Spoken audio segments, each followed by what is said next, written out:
I was born in Windham, Minnesota. It's a tiny town with a wide open prairie landscape.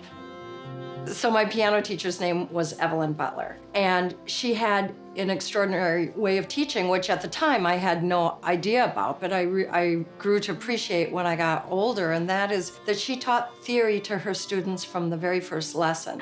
Mrs. Butler introduced me to this whole world of the Great American Songbook. From then on, music, it was in me. I dreamt of being a composer, but coming from a town like Windham, it seemed like too far of a goal. Like, who would I be to come from Windham, Minnesota and say I want to be a composer? So I hid that dream for a while. When I started studying classical composition, specifically at Minnesota, my teacher's name was Paul Fettler, and he heard so much jazz influence coming into my music, and he didn't really know exactly what to do with me. And he did the best thing he could have done. He said, Maria, there's a big band at the school. Why don't you go watch them rehearse and write something for them? I had an aha moment.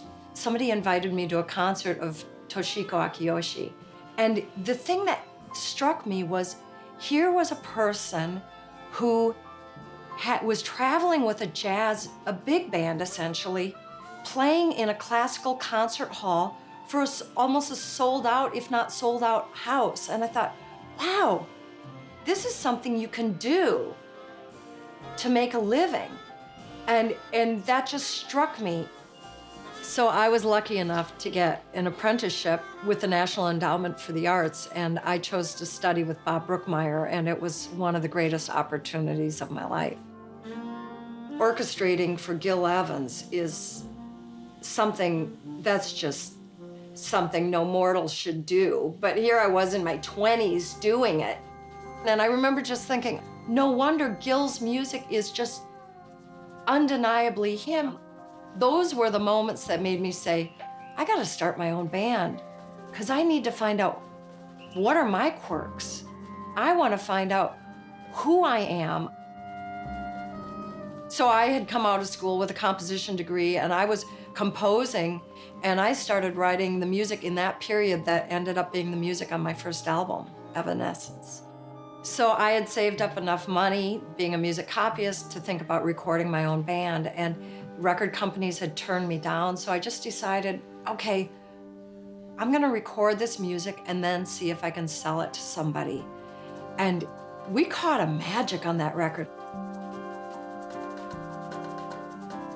I was offered a gig to perform weekly at Visioni's in Greenwich Village, which was a great place because it had a low cover charge, had a lot of walk-by people, so those people would just come in on a whim to hear the band. And I was terrified when I first got the gig because I didn't have that much music, and I thought, playing every week, and it went a couple of months, and then they said, let's continue. Well, it went for 5 years.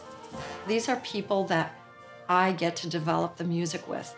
And so they are just such an intimate part of who I am as a composer. So I'm just eternally grateful to all of them. I carry a piece of all of them in my music. The best part for me about working with David Bowie was, and it happened right here in this spot, he was standing right here in front of me, and I think of it all the time because I was so scared when we were working together, and I said, David, what if you don't like it? What if we spend all this time and this money recording this big band thing and you hate it? And he just laughed and he said, Maria, the great thing about music is if the plane goes down, we all walk away. That single statement that he made right here has helped me when I'm turning around and facing the piano and writing on my writing board to just say, oh, let's try this.